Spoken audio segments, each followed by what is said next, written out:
안녕하세요.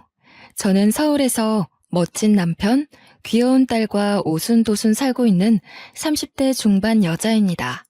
유튜브로 많은 사연을 보며 제 사연을 들려드리고 싶어 글을 쓰게 되었어요. 몇 년 전 저와 언니에게 일어났던 기가 막힌 일에 대해서 말이죠. 현재 저는 친언니와 함께 빅사이즈 여성 의류 쇼핑몰을 운영하고 있어요. 쇼핑몰은 현재 해외에서도 인기가 있고 인터넷으로 유명세를 타고 있습니다.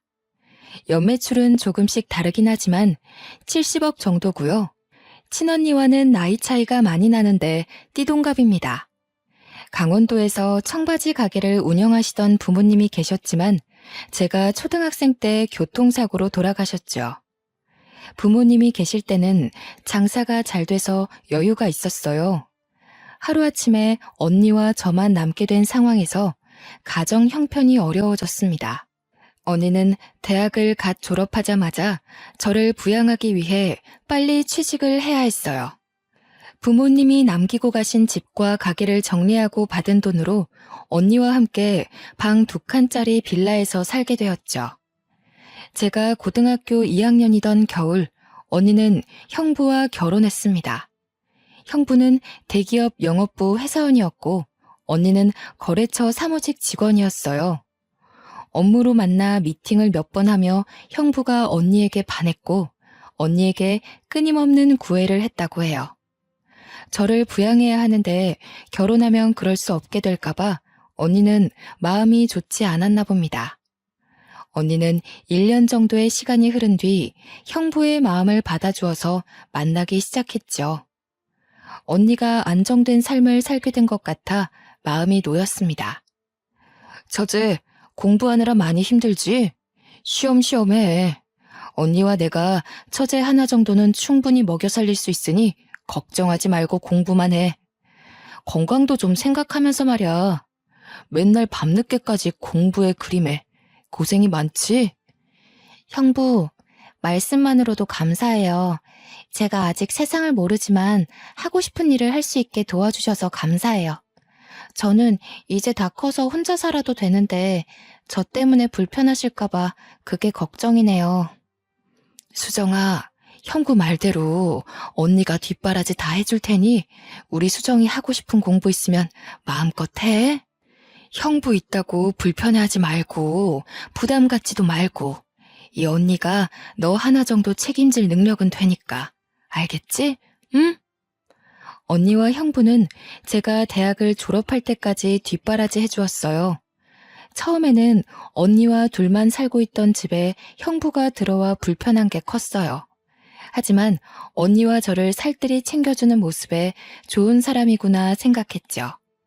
1년 뒤 저는 다행히 한 번에 원하는 대학에 갈 수 있었어요. 합격 통지서를 들고 언니와 형부에게 전해준 날 형부는 자기 일처럼 기뻐해 주었습니다. 언니는 말없이 장하다며 눈물을 흘렸고요. 시어른들도 고생했다며 용돈도 맛있는 것 사 먹으라며 용돈도 챙겨주시고요. 저는 이때까지만 해도 형부와 시어른들을 정말 좋은 분들이라고 생각했어요. 저와 언니에게 그 일이 일어나기 전까지는요. 내가 열심히 공부해서 성공해야 언니와 행복하게 살 수 있어. 돌아가신 부모님도 조금은 걱정을 덜 하실 거야. 힘내야지. 엄마, 아빠, 하늘에서 보고 계시죠? 저 열심히 노력할게요. 지켜봐 주세요. 대학에 가서도 노는 시간 없이 밤낮으로 공부해 장학금을 받으며 생활했어요. 쪽잠을 자며 시간이 날 때에는 틈틈이 아르바이트를 하며 조금씩 돈을 모았습니다. 그 결과 4년 동안 2천만 원이라는 큰 돈을 모을 수 있었어요. 의류 디자인 전공인 저는 패션의 세계를 좀 더 경험해보고자 유학을 꿈꿨기 때문이에요. 언니와 형부에게 더 이상 손을 벌리지 않고 스스로 해보기 위해 노력했죠. 언니, 나 프랑스로 유학을 가고 싶어. 좋은 대학을 나왔다고 해서 세상에 보이는 게 전부가 아닌 것 같아. 사실 내가 공부하면서 틈틈이 모아놓은 돈이 있거든. 이 돈으로 시작은 할 수 있을 거야. 언니가 내 걱정은 많이 하겠지만 나도 성인이고 독립할 나이가 된 것 같아.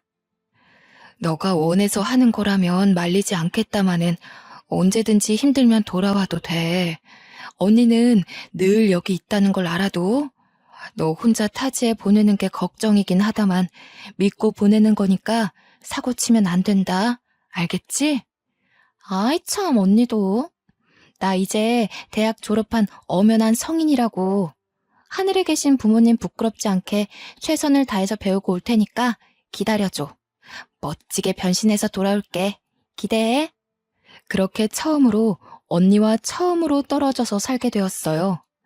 걱정하는 언니와 형부를 뒤로하고 3년이라는 시간 동안 프랑스로 유학을 떠나게 되었습니다. 홀로 타지에서 유학 생활을 하며 되지도 않는 언어를 구사하며 온갖 굳은 일을 마다하지 않았죠. 패스트푸드점, 카페 등 할 수 있는 일은 닥치는 대로 했고요. 당시 프랑스에서는 동양인에 대한 인식이 별로 좋지 않았어요. 단지 저를 돈 벌러 온 황인종이라고 차별할 뿐이었습니다. 매일 밤을 서러워서 눈물을 흘리며 지새우기 일쑤였죠. 한국에 있는 언니와 형부, 돌아가신 부모님을 생각하며 이악 물고 버텨냈습니다. 그러다 우연히 좋은 기회로 유명한 파다라는 의류회사에 입사하게 되었어요. 파트타임 디자인 보조였지만 재단하고 남은 천 조각들과 쓰레기를 처리하는 게 제 일이었죠. 버리는 경우가 대부분이라 쓸만하겠다 생각해서 천 조각들을 열심히 모았습니다. 홀로 기숙사에서 외로움을 느낄 때면 모아놓은 천 조각들로 손바느질을 하며 옷을 만들곤 했어요. 천 조각의 모양이 제각각이었지만 나름의 감각이 있었기에 제가 만든 옷은 봐줄만 했습니다. 프랑스는 물가가 비싸기 때문에 제 월급으로 연습 삼아 천을 살 형편이 안 됐거든요. 그렇게 야심한 시각 홀로 청소를 끝내고 여느 때처럼 천 조각을 모으고 있었습니다. 늦은 밤 아무도 없는 사무실에 잠시 앉아 옷을 만드는 시간이 유일한 낙이었거든요. 제가 혼자 마네킹을 만져볼 수 있는 값진 시간이었습니다. 제가 천 조각을 이용해 만든 옷이 완성될 쯤이면 마네킹에 씌워보기도 했어요. 마치 제가 디자이너가 된 것 같아 뿌듯해하며 혼자 감상에 젖어 있고는 했습니다. 꿈에 한 발짝 다가간 느낌이랄까요? 한참을 만든 옷을 보며 심취해 있는데 갑자기 문을 두드리는 소리와 함께 한국말이 들려 저는 화들짝 놀랐어요. 낯선 타지에서 들려온 한국말이었기에 반가웠는지도 몰라요. 저에게 말을 건 사람은 다름 아닌 같은 회사에 근무하는 디자인 팀장님이셨습니다. 안녕하세요. 야근하고 퇴근하려는데 밤늦게까지 사무실에 불이 켜져 있어서요. 이 시간까지 퇴근도 안 하고 뭐 하시는 겁니까? 아, 안녕하세요. 저는 디자인팀에서 시간제 아르바이트를 하고 있는 김수정입니다. 정리를 하다가 시간이 남아서 잠시 있는다는 게 그만. 혼자 옷을 만들고 있었어요. 회사에서 방해가 됐다면 죄송해요. 죄송할 건 없고요. 디자인팀에서 이 시간까지 남아있는 경우는 별로 없는데 마침 불이 켜져 있어 들려봤습니다. 사실 근무하면서 몇 번 봤는데 같은 한국인이라서 말을 걸어보고 싶었어요. 아, 나는 김영준이라고 합니다. 저도 지금 퇴근하는 길인데 시간도 늦었으니 태워줄게요. 가요. 안 그러셔도 되는데 그럼 실례 좀 하겠습니다. 근데 팀장님은 왜 이렇게 늦게 퇴근하세요? 보통은 제가 제일 마지막에 퇴근하는데요. 저보다 늦게 나가시는 분은 처음이라서요. 많이 바쁘셨나 봐요. 직장 상사임에도 불구하고 먼 타지에서 만난 같은 한국인이라는 사실에 친근감이 들었어요.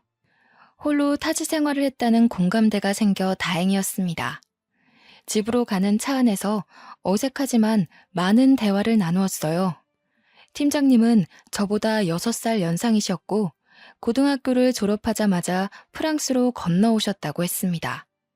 팀장님은 저에게 타지에서 홀로 고생한다며 위로를 건넸고 언제든지 도움이 필요하면 연락하라고 했죠. 그렇게 저희는 서로 연락처를 주고받았습니다. 저는 알게 모르게 의지를 많이 하게 됐습니다. 홀로 타지에서 생활하며 사귄 유일한 친구였어요. 팀장님은 때로는 직장 상사로, 친근한 동네 오빠로 다가와 주었어요. 쉬는 날이 맞을 땐 식사도 하고 풍경이 좋은 곳에서 커피 한잔하며 자주 어울렸습니다. 아직 프랑스를 둘러볼 겨를이 없었던 저에게 구경도 시켜주고요. 시간이 흐를수록 서로에게 정이 많이 들고 점점 호감을 갖게 됐죠. 좋아하는 마음으로까지 번졌어요. 시간이 조금 흐르고 유학 생활을 한 지 1년 반쯤이 되었을 무렵이었습니다. 한국에서 모르는 번호로 연락이 왔는데 경기도의 한 보호시설이라고 하는 게 아니겠어요? 안녕하세요. 혹시 김은정님 동생분 연락처 맞으신가요? 은정 씨가 하도 말을 안 해서 겨우 연락했는데요.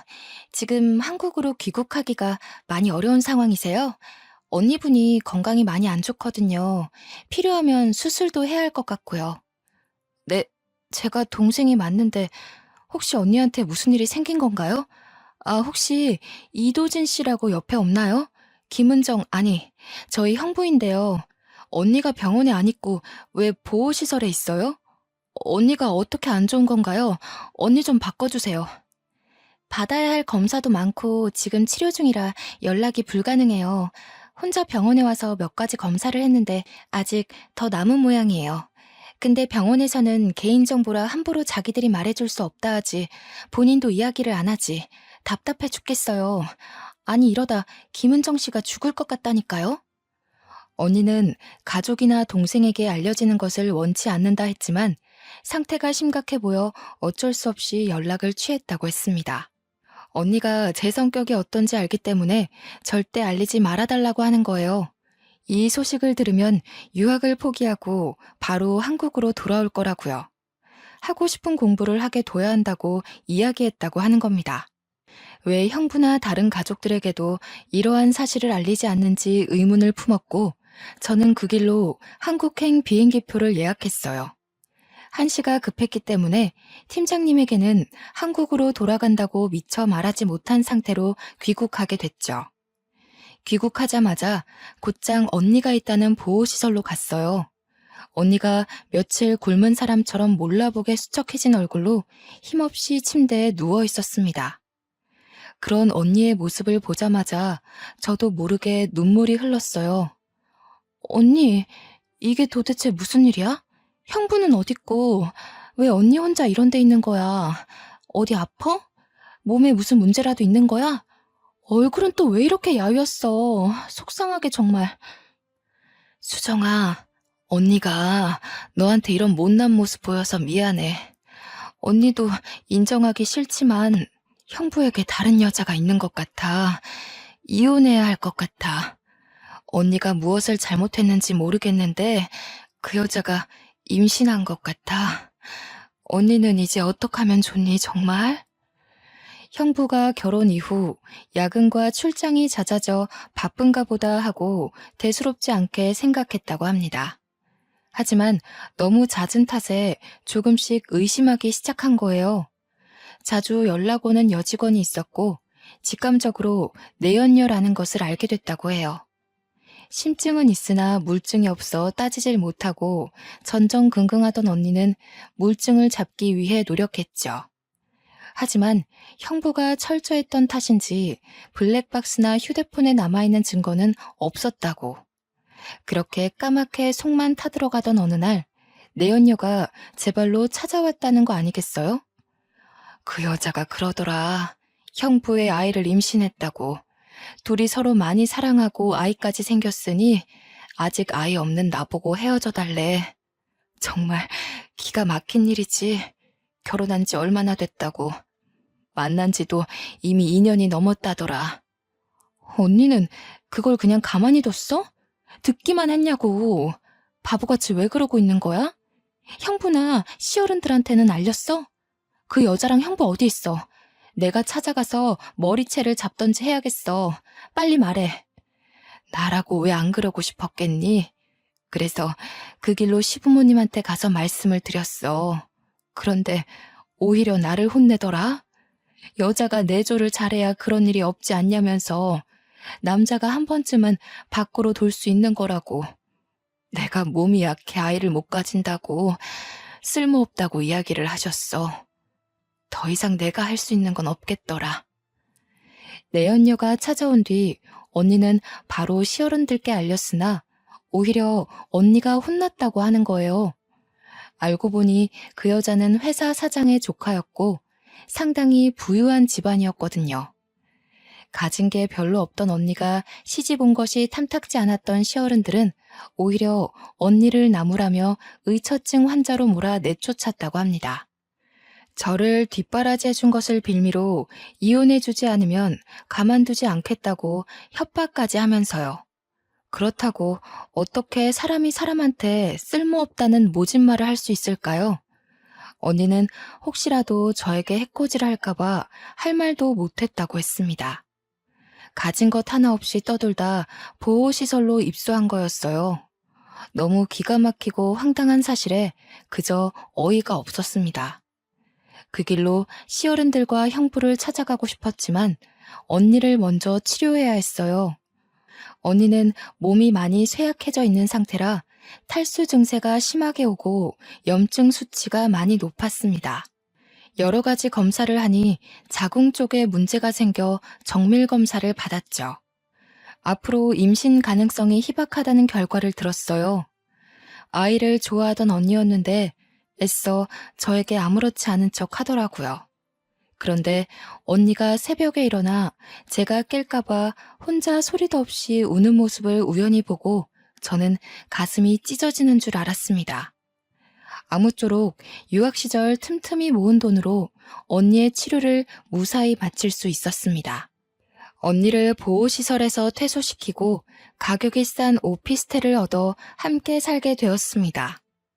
생계를 위해 바로 일을 시작해야 했기에 구직 활동을 하던 중 강남의 어느 옷가게에 취직을 했어요. 원래 꿈꾸던 의류 디자인과는 거리가 먼 매장 관리직이지만 당장 먹고 사는데 급급했죠. 일을 시작함과 동시에 언니는 형부와 이혼 준비를 했습니다.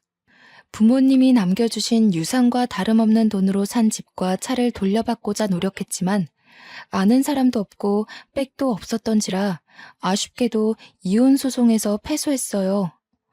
가진 것 없는 거 걷어주고 결혼해주고 처제도 대학 졸업 때까지 뒷바라지 해줬으면 퉁쳐야지. 뭐가 잘났다고 소송을 걸어? 들어간 돈이 얼만지나 알아? 더 진행하면 당신만 손해야. 위자료 5천만 원을 줄 테니 그걸 받고 조용히 이혼하던지 잘 생각하라고. 내가 정신적 피해 보상금 달라고 소송 걸면 감당할 자신 있어? 당신 돈 없잖아. 형부, 그래도 어떻게 언니한테 이래요? 사랑해서 한 결혼인데 어떻게 이렇게 매몰차요? 사람을 가진 것 하나 없이 내쫓는다는 게 말이 돼요? 결혼한 지 얼마나 됐다고 벌써 내연유나 만드는 파렴치한 주제에. 처제, 말 다 했어? 그리고 증거 있으면 가져와 봐. 가져와 보라고. 배은망덕하게 키워줬으면 감사합니다 라고 머리 숙여도 모자랄 지경인데 부모 없이 자란 티내는 거야? 증거도 없이 내연녀며 몰아짓거리는 거 확 다 무고죄로 고소해버릴까? 조용히 위자료 받고 끝나면 될 일을 뭐하러 크게 만들고 난리야. 당신이 어떻게 나한테 이럴 수가 있어요? 걷어주다뇨, 키워주다뇨. 그렇게 함부로 말하지 말아요. 나 이런 식으로 이혼 못해요. 못한다고요. 어느 날은 형부의 내연녀가 저를 찾아오더라고요. 무슨 말을 할지 뻔했지만 눈에 쌍심지를 켜고 아주 당당하게 노려보더라고요. 근처 카페에 들어가 이야기를 했습니다. 당신 언니 말귀를 잘 못 알아먹는 모양이던데 그나마 똑똑한 그쪽이 언니 좀 설득해. 이런다고 뭐가 달라져? 난 이미 임신한 상태고 우리 서로 많이 사랑하고 있어. 당신 언니가 떨어져 나가주면 끝인데 혹시 5천만 원이 부족한 거야? 이 사랑의 결실을 보고도 왜 떨어질 생각을 안 하네? 당신이 뭐라고 그렇게 말해요? 5천만 원? 안 받아도 그만이야. 불륜 저질러서 임신한 게 뭐 자랑이라고 그렇게 떠들어대는 거지? 막말로 우리 언니가 형부랑 이혼한다 쳐. 그쪽이 과연 좋은 이미지일까? 불륜으로 남의 가정 파탄는 가정 파탄범이지. 안 그래? 사랑의 결실? 웃기는 소리 하고 있어. 당신은 그저 불륜녀일 뿐이라고. 말 다 했어? 이 거지 같은 것들이 선심 써서 돈 주고 끝내려 했는데 안 되겠네? 5천만 원이 땅 파면 나오는 돈이야? 그 돈 없이도 잘 살 수 있으면 어디 해봐. 거지처럼 살던 거 우리 오빠 돈으로 키워줬더니 은혜도 못 갚고 말이야. 이래서 부모 없는 것들이 배운 게 없어서 이 모양이야. 저는 결국 화를 참지 못하고 내연녀의 머리채를 잡고 말았습니다. 저를 욕하는 것은 괜찮지만 언니와 돌아가신 부모님을 모욕하는 것을 참을 수 없었어요. 그 여자가 임신한 상태이던 말던 저한테는 중요한 게 아니었습니다. 그 순간만큼은 이 여자를 반쯤 죽여놔야겠다는 생각뿐이었어요. 저한테 머리채 뜯기던 그 여자도 미친 듯이 발버둥 치며 제 얼굴을 긁기 시작했습니다. 카페 직원이 경찰에 신고해서 파출소로 끌려간 뒤에야 마무리가 되었습니다. 파출소로 언니와 시어른들이 오셨어요. 그 여자는 합의는 없다며 뱃속의 아기가 잘못되면 우리는 살인자라고 고래고래 소리를 질렀습니다. 형부는 자신의 커리어에 흠집이 나기 싫었는지 조용히 합의하자 했습니다. 더욱 기가 막힌 것은 이혼이 확정된 것도 아닌데 시어른들은 이미 그 여자를 며느리 취급하고 있었습니다. 아니, 너는 동생 간수를 도대체 어떻게 하는 거야? 홀몸도 아닌 사람을 어떻게 이렇게 함부로 대할 수가 있어? 뱃속에 우리 손주 잘못되면 네가 책임질 거냐? 부모 없이 자라서 부족한 게 많은가? 조용히 합의해. 그러게, 내가 5천만 원 위자료 받고 조용히 합의하랬잖아. 도대체 왜 이러는 거야? 처제는 왜 이렇게 막무가내고. 마지막 기회야. 조용히 합의해. 위자료는 바로 보내줄 테니. 저 여자가 먼저 돌아가신 부모님, 우리 언니 모욕했다고요. 저 여자가 임신한 게 내 알바야 뭐야? 머리채라도 뜯어야지. 형부가 대신 맞을 거예요? 나 참 진짜 어이가 없어서 저런 것들도 사람이라고 진짜. 그 여자는 시어른께 어머니 하며 눈물을 흘리고 있었고 저는 화가 치밀어 올랐어요. 언니는 묵묵히 생각에 잠긴 듯 보였고요. 선택은 오로지 언니의 몫이었어요.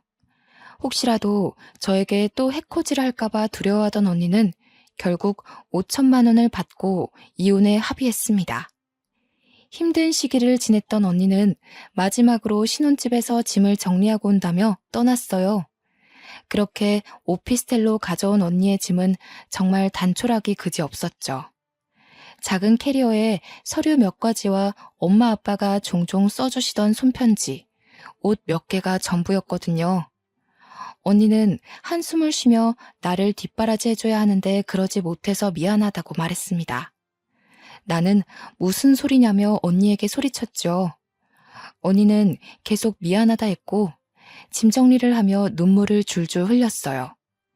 편지를 읽어보려고 편지를 꺼내 봉투를 내려놓으려는 찰나 뭐가 툭 하고 바닥에 떨어지는 것 아니겠어요? 빨간 작은 주머니였는데 열어보니 주소가 적혀있는 쪽지가 있었습니다. 강원도에서 예전에 부모님이 청바지 가게를 운영하시던 곳 근처 주소였죠. 다음날 언니와 그 주소로 가보니 딱 보기에도 오래되어 보이는 허름한 구두가게가 있었습니다. 허리가 굽고 머리가 백발인 할아버지가 구두를 닦고 계셨어요. 저와 언니를 보자마자 어떻게 왔냐고 물으셨고 저희는 부모님 이름을 말하며 빨간 주머니를 보여드렸습니다. 그러자 그 할아버지는 저희를 보시고 화들짝 놀라셨습니다. 왜 이제야 왔냐며 할아버지가 얼마나 기다렸는 줄 아냐고 핀잔을 주시는 거예요. 곧이어 우리를 안쪽 작은 방으로 안내했어요. 안내를 받아 들어간 방 안에서 할아버지는 저에게 작은 서류 봉투를 건네주셨습니다. 서류 봉투에는 외할아버지의 유언장과 땅 문서, 통장, 도장이 들어있었죠. 드디어 내 이걸 너희들에게 전해줄 수 있어서 얼마나 다행인지 모른다. 그 조그맣던 아이들이 이렇게 컸다니 내가 당연히 알아보지 못할 수밖에. 살아생전 너희 부모가 얼마나 착실하게 잘 살았는지 아니? 어휴. 알고 보니 할아버지는 외할아버지 댁에서 힘든 시절에 머슴살이를 하셨던 분이셨습니다. 외할아버지 덕분에 자신이 이렇게 잘 먹고 잘 살 수 있게 됐다고 하셨죠. 이 서류는 저희 부모님이 맡기고 가셨다고 했습니다. 외할아버지는 강원도에서 유명한 부자셨는데 주변에 많이 베푸시는 분이셨다고 해요. 하나밖에 없는 귀한 딸이 가진 것 없는 아버지와 결혼한다고 하여 결혼한 뒤 연락을 끊으셨다고 합니다. 그렇게 수년을 왕래 없이 지냈다고 하셨어요. 하지만 언니가 태어나고 하나밖에 없는 딸을 위해 구두방 할아버지를 몰래 부모님 주변에 살게 하셨다고 했어요. 그렇게 구두방 할아버지는 부모님 근처에서 구둣가게를 운영하시며 보살펴 주셨다고 했고요. 이 사실은 나중에 외할아버지가 돌아가시고 나서야 알게 되셨다고 합니다. 그 뒤로는 구두방 할아버지를 부모처럼 모셨다고 했죠. 그렇게 건네받게 된 유산을 우리 앞으로 돌려놓으신 지 얼마 안 되어 교통사고로 돌아가신 거였어요. 내 언제까지 살아있을지 모르는 일이라 너희를 빨리 찾고 싶었는데 이렇게 찾아와 주었으니 내 할 일은 다 한 것 같구나. 드디어 은혜를 다 갚을 수 있게 됐어. 그동안 힘들다면 힘들게 살았겠지만 이제는 조금 편하게 살렴. 이제 죽어서 영감님 뵐 면목이 생겼구나. 그저 동네 할아버지로만 생각했는데 저희가 진작에 찾아뵙지 못해서 죄송해요. 저희가 앞으로 사는 동안 할아버지께 효도할게요. 정말 감사합니다. 할아버지, 사실 저는요, 저랑 언니를 두고 일찍 돌아가신 부모님이 원망스러웠어요. 성인이 되고 나이를 먹어보니 부모님이 조금은 이해도 되는 것 같아요. 저희 부모님 보살펴 주셔서 정말 감사드려요. 언니와 저 앞으로도 열심히 살게요. 언니와 저는 부모님이 남겨주신 유산으로 의류 쇼핑몰 사업을 시작하기로 했습니다. 구두방 할아버지는 저희가 모시려고 했어요. 많이 연로하신 탓에 더 이상 가게를 운영하시기 어려워 보이셨거든요. 하지만 할아버지는 본인이 죽기 전까지 하고 싶은 일이라며 고집을 피우셨어요. 그렇게 작은 상가 건물을 매입해 사무실을 차렸습니다. 이 소식을 들은 형부가 어느 날 언니를 찾아왔어요. 은정아, 소식 듣고 찾아왔어. 내가 정말 미안해. 다시는 바람 피우지 않을게. 내가 잠시 어떻게 됐었나 봐. 한 번만 용서해 줄 수 없겠어? 우리 다시 시작하자. 형부, 아니, 이도진 씨. 여기가 감히 어디라고 찾아와요? 돈 없고 가진 것 없는 언니 내쫓을 땐 언제고, 이제 와서 뭐? 다시 시작해요? 당신 낯잡 꼴도 보기 싫으니까 경찰 부르기 전에 당장 나가세요. 처제, 언니랑 이야기할 일이야. 처제가 우리 사이에 뭐라도 돼? 내가 잠시 바람을 피운 것은 맞지만 잘못했다고 이렇게 사과하잖아. 그리고 부부 일은 부부가 해결해야지. 처제는 가만히 있어. 은정아, 대화 좀 하자. 이도진 씨, 나는 당신과 할 이야기가 없어요. 우리 이미 이혼한 사이 아닌가요? 위자료 받고 깔끔하게 끝낸 사이요. 원하면 위자료 돌려드릴게요. 가진 것 없던 제가 비참히 쫓겨났을 때 그 심정 당신은 알지 못할 거예요. 다시는 볼 일 없었으면 좋겠네요. 며칠 뒤에는 시어른들까지 찾아왔었습니다. 검은 속이 훤히 들여다 보였지만 저희는 문 앞에 소금까지 뿌려가며 매몰차게 대했습니다. 적반하장도 유분수라는 말이 있죠. 제가 거래처에 볼 일이 있어 언니를 혼자 남겨두고 외근을 다녀오던 길이었어요. 사무실이 엉망이 되어 있고 언니는 화가 난 표정으로 씩씩대며 앉아 있었어요. 저는 깜짝 놀라 언니에게 물었더니 그 사람들이 찾아와 돈을 달라고 하더래요. 키워주고 먹여주고 뒷바라지해줬는데 그 돈을 좀 돌려받아야겠다면서 말이죠. 내가 내 돈으로 너희 자매 먹여 살린 거나 다름없다. 어른이 이렇게까지 찾아왔으면 고개를 조아리고 알아서 행동해야지. 내 돈 내놔. 제가 왜 어머니께 돈을 드려야 되는지 모르겠네요. 저 걷어주신 거? 고맙다 쳐요. 이미 서로 합의하에 위자료까지 다 받고 헤어진 마당에 더 이상 뭐가 더 필요하죠? 남남된 지 오랜데 왜 이렇게까지 하시는 거예요? 그만 가주세요. 아이고, 그것이 남의 씨를 우리 집안이라고 감쪽같이 속였다. 돈이 많은 집안도 아니었고 정말 어디서 그런 꽃뱀에 속아서는. 아휴, 그러니 이제라도 너가 돈을 달란 말이다. 내 돈. 어머니, 제발 그만하세요. 여기 와서 이럴 게 아니라고요. 제가 설득해서 될 문제였으면 진작에 해결됐겠죠. 여기서 이러시면 저희만 곤란해요. 어서 나가요. 어서. 내가 못할 말 했더냐? 부모도 없는 것들 걷어서 먹여주고 재워줬잖냐. 그거 다 누구 돈이야? 내 돈이었어. 그런데 은혜를 이런 식으로 갚아? 돈을 달라고 하면 얌전히 줄 것이지 이제 와서 나 몰라라 한다 이거야? 이 배은망덕한 년. 그렇게 시어르는 언니의 머리채까지 잡으며 돈을 내놓으라고 하셨답니다. 형부와 경찰이 오고 나서야 진정이 됐고 이미 엉망이 된 사무실을 보며 언니 정신을 가다듬고 있던 거였어요. 그날 저녁 언니와 술 한잔하며 이야기했습니다. 알고 보니 언니와 이혼 후 형부는 내연녀와 함께 신혼집에서 살았다고 해요. 내연녀가 임신한 상태라고 하니 어른들은 그저 좋아 마냥 웃기만 하셨대요. 가진 건 많은 며느리니까요. 그러다 내연녀가 아이를 출산하고 나서 형부의 아이가 아니었다는 것을 알게 됐대요. 태어난 아이의 혈액형이 내연녀와 형부의 혈액형에서는 나올 수가 없는 거였죠. 그래서 형부가 내연녀 몰래 유전자 검사를 했나 봅니다. 아니나 다를까 친자 관계가 성립하지 않는다는 결과를 받고 충격을 받았다고 했어요. 형부는 혹시나 하는 마음에 비뇨기과서 성기능 검사를 받았는데 무정자증이었고요. 나 사실은 무정자증이더라고. 나는 은정이 너가 임신이 안 되는 몸인 줄 알았는데 내가 문제였어. 나는 술도 담배도 안 하니까 아무런 문제가 없을 거라 생각했어. 그저 몸이 약한 너 탓만 했던 것 같아. 그리고 그 여자 사장 조카도 뭣도 아니더라. 내가 속았어. 내가 모아둔 돈 그거 들고 어디론가 잠적했더라. 내가 드디어 벌을 받나 봐. 미안하다 은정아. 돈에 눈이 멀어서 어떻게 됐었나 봐. 그 아이가 내 자식이 아니라는 것과 내가 무정자증이라는 사실을 알았을 땐 하늘이 무너지는 게 이런 거구나 싶더라. 저는 언니에게 이야기를 전해 듣고 벌을 받은 거라며 비아냥거렸어요. 아주 꼬시더라고요. 마음 착한 언니는 그렇게 함부로 말하면 우리도 같은 사람이 된다며 다그쳤고요. 언니도 한없이 형부를 미워하고 원망했지만 이제 와서 무슨 소용이냐며 이해해주자고 합니다. 그 여자는 돈이 될 만한 형부의 물건들을 가지고 아이와 잠적했다고 하네요.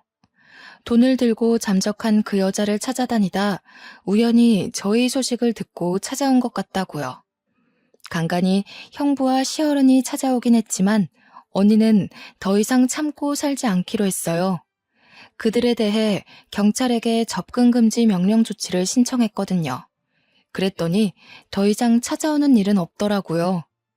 얼굴을 보지 못하니 끈질기게 전화도 몇 번 와서 돈을 달라는 소리를 했지만 저희는 더 이상 끌려다니지 않았어요. 통화를 녹음해두고 한 번만 더 연락하면 가만 안 두겠다 말한 뒤 휴대폰 번호를 바꿔버렸습니다.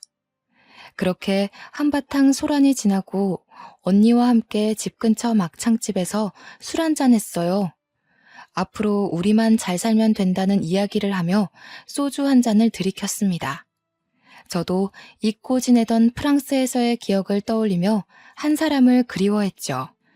너나 나나 그동안 참 고생 많았지. 부모님이 남겨주신 유산 아니었으면 여기까지 오지도 못했어. 언니가 끝까지 널 뒷바라지 했어야 하는데 나중에 죽어서 부모님 얼굴을 어떻게 본다니? 언니, 무슨 말을 그렇게 해. 나 사고 안 치고 학교 잘 다닌 게 어디야. 날 잘 키워준 은혜 그 어떤 걸로도 갚을 수 없어. 난 언니 없으면 못 살아. 우리 같이 성공해서 행복하게 잘 살자. 언니도 그동안 고생 많았어. 내가 고생은 무슨. 그나저나 중간에 유학을 그만둬서 아쉬움이 크겠다. 너가 말했던 그 사람이랑은 연락하고 지내는 거야?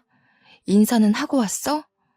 내 느낌이 맞다면 서로 좋아하는 게 분명한데 이상하다 싶을 정도로 조용하단 말이야. 말은 못하고 왔어. 상황이 그랬잖아.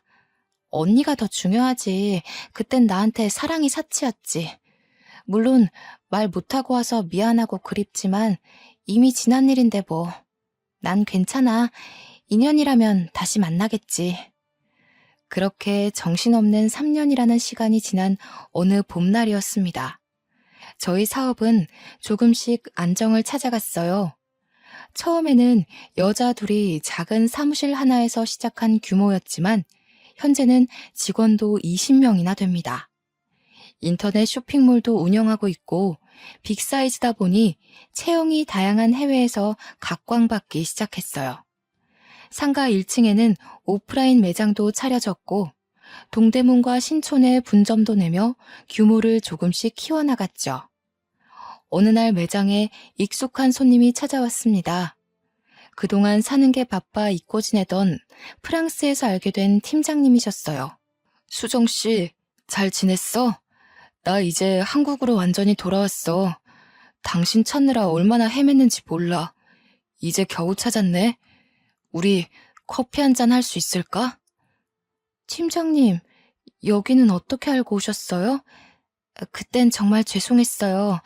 제 사정 때문에 팀장님께 미처 말씀도 못 드리고 급하게 오느라 정신이 없었네요. 많이 보고 싶었어요. 저 사람이 너가 말하던 그 팀장님이구나.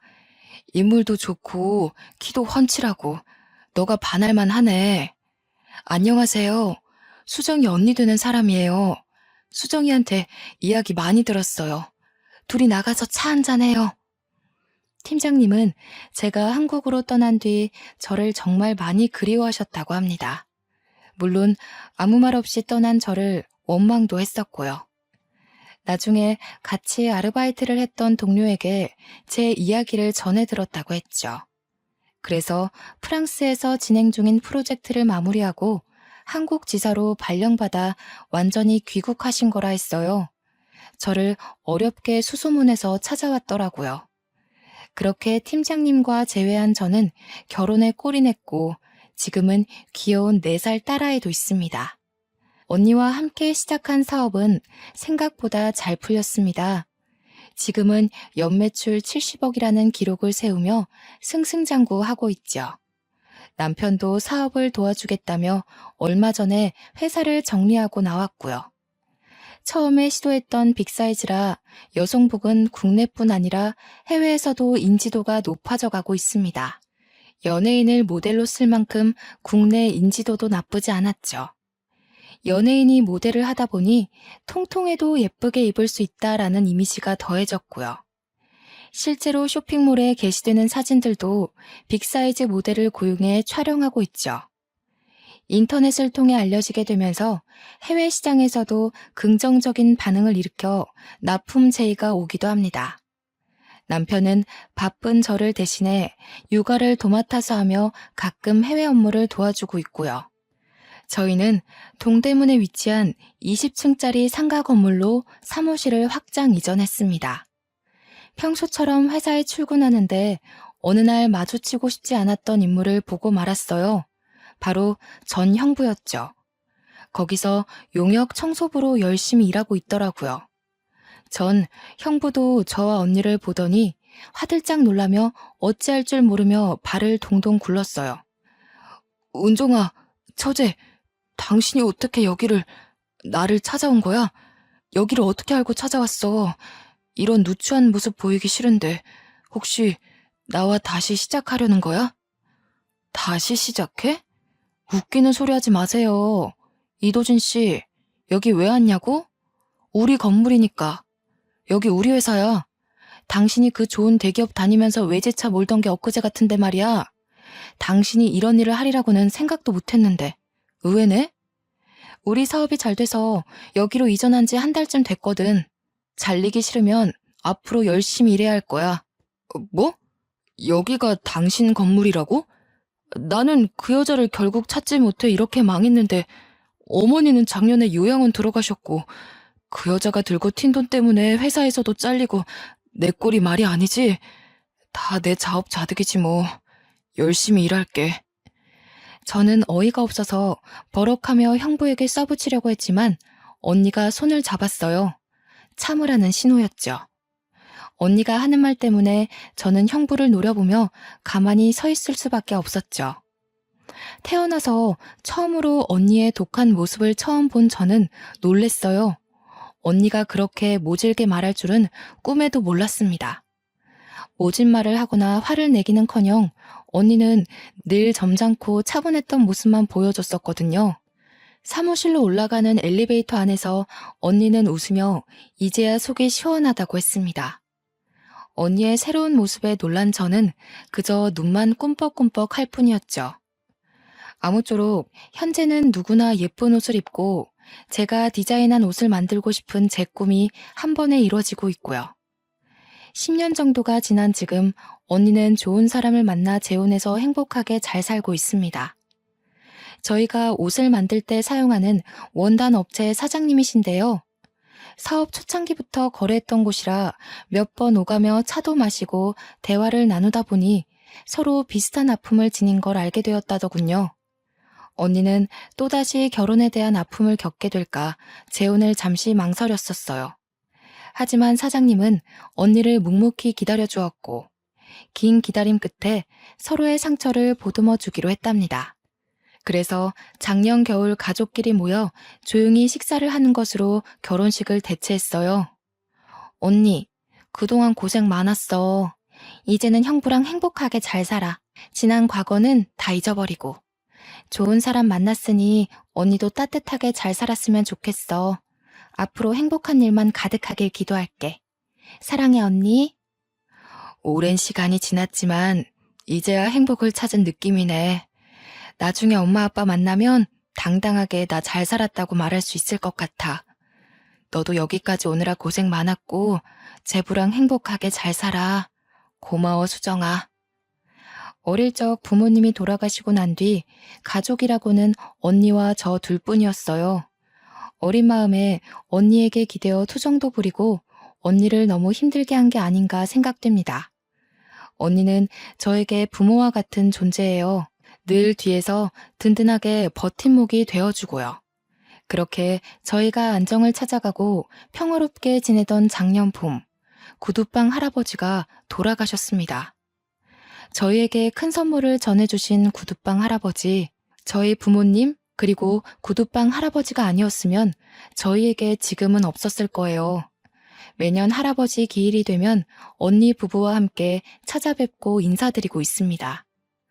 저희도 어려운 시기가 있었지만 지금은 극복하고 누구보다 행복하게 잘 지내고 있어요. 돈도 중요하지만 정말 중요한 건 사람이 사람을 대하는 태도라고 생각해요. 아무리 힘들고 어려워도 그 와중에 남는 건 사람이더라고요. 저도 유학도 포기하고 언니와 힘들게 살던 시절도 있었지만 지금은 이렇게 누구보다 좋아하는 일을 하며 행복하게 잘 살고 있습니다. 고생 끝에 낙이 온다는 말이 있듯이 여러분도 힘든 시기를 잘 극복해 나가시길 바라봅니다. 늘 행복하시고 제 긴 사연 읽어주셔서 감사합니다.